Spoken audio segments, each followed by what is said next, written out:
Many of part 8, Wordsworth, part 9, I'll carry on this theme of emotions recollected in tranquility, which is evident in many of his poems. This particularly, Solitary Reaper and the Daffodils, read earlier in the years. You might have read this poem also while at school. But as you grow, you have to go deeper into the aspects of the poem. You have this in detail, but the lines which just seem to be put as a feeling by the poet make a long lasting impression upon the reader too.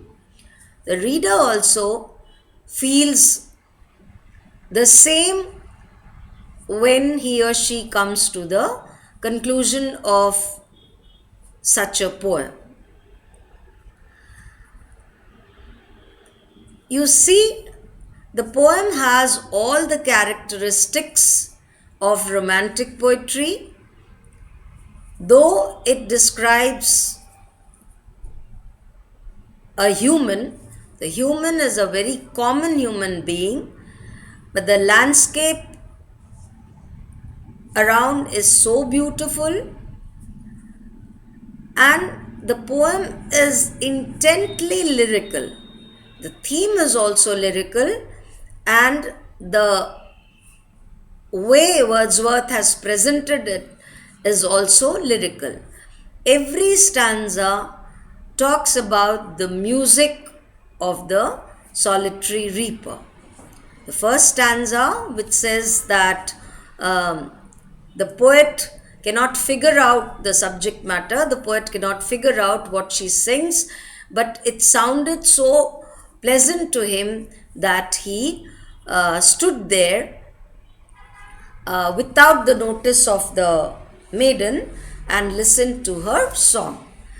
He instantly compares her music to the nightingale and the cuckoo bird, and then keeps wondering about the theme or the subject matter of the music, of the song of the maiden.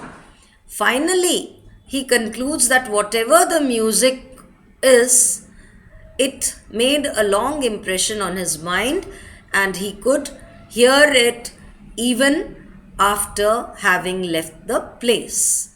He could recollect it again and again whenever he would want to.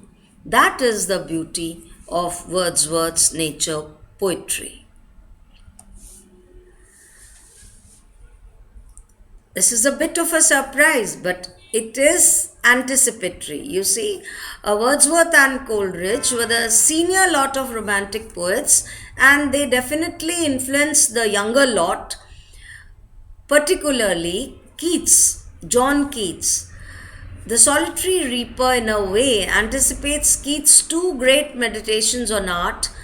Its Ode to Nightingale is again about the music of the bird, or even Shelley also wrote Ode to the Skylark.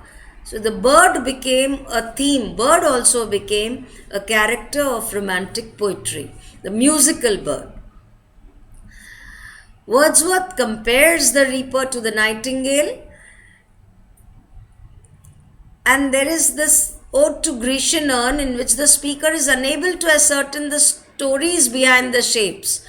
There are figures, there are beautiful figures, and that also makes it so beautiful. Keats again has written another poem, Ode to Autumn, which also shows the acts of farming, winnowing, reaping, etc. And that is what makes romantic poetry so refreshing and lively that you can read it any number of times. You will always find something new in romantic poetry every time you read it. Thank you. We have some more poems, so we'll go on and read all the poems one by one. Thank you.